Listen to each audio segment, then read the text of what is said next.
Once upon a time, Salt Bae was the king of culinary clout. He was selling gold-covered steaks for $1,500 a pop, slicing meat in slow motion like a luxury samurai, and pulling in celebrities like Leonardo DiCaprio, David Beckham, and DJ Khaled just to watch him sprinkle salt like he was performing surgery. But now, Salt Bae's restaurants are empty. His brand is collapsing. He's getting sued by his own employees. One of his fire tricks literally is set a guest on fire.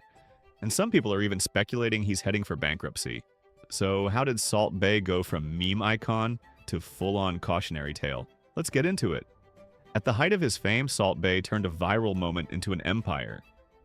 His restaurant brand Nusret launched in Istanbul and exploded globally. New York, Miami, London, Dubai, Beverly Hills, Mykonos.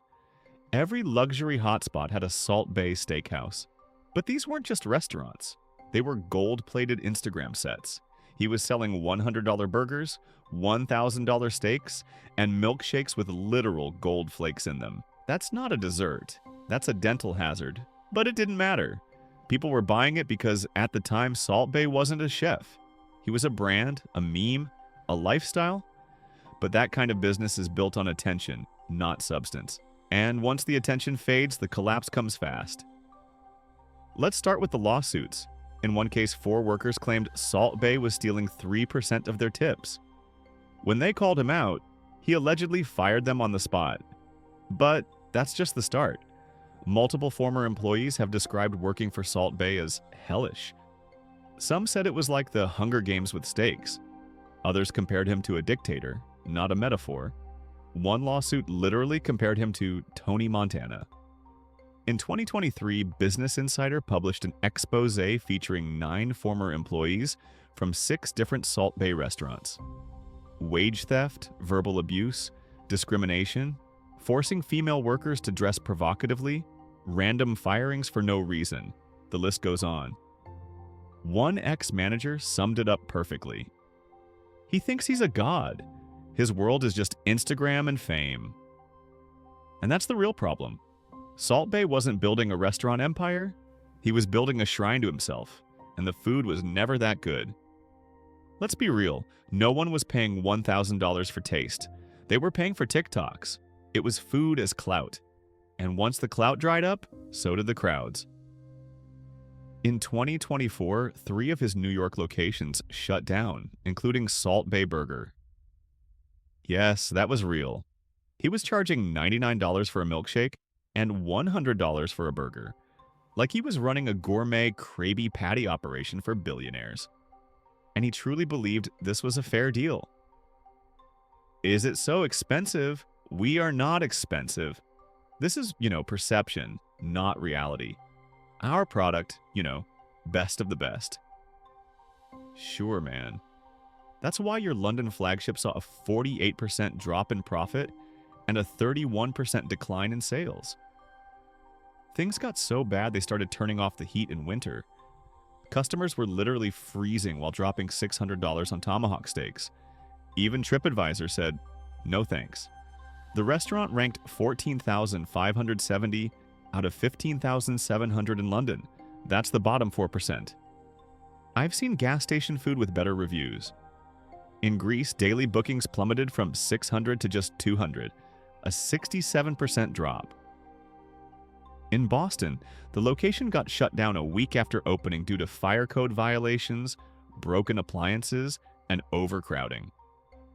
Salt Bae was too busy flexing gold steaks to care that his kitchens were falling apart.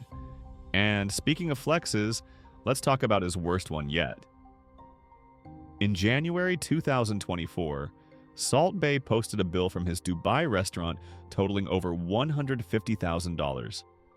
Caption: money comes, money goes, buddy. That one sentence might have cost him his brand. The internet exploded. Bro, this could feed 100,000 kids. This is disgusting. During a global recession, you should be ashamed. This wasn't his first tone-deaf move. Let's not forget the time he fed gold steaks to Venezuelan dictator Nicolas Maduro while millions of people in Venezuela were literally starving. It looked less like fine dining and more like a villain origin story. And yet, even as his reputation burned, Salt Bae kept pushing. In fact, one time, it literally burned. At his Istanbul restaurant, a flashy fire show went wrong and 4 customers were set on fire. One of them, a Czech model, suffered third-degree burns on 35% of her body. And what did Salt Bae do? Destroyed the security footage. No apology, no compensation. She spent years recovering, got nothing. Salt Bae paid out $230,000 in settlements, but not to her. It was damage control without accountability. But the worst moment came at the 2022 FIFA World Cup final. Argentina had just beaten France. Messi's crying. The team is celebrating, and suddenly Salt Bae slithers onto the pitch uninvited like he's the 12th man. He grabs Messi's arm, tries to force a selfie, then grabs the actual World Cup trophy, kisses it, and bites the medal like he just won the tournament.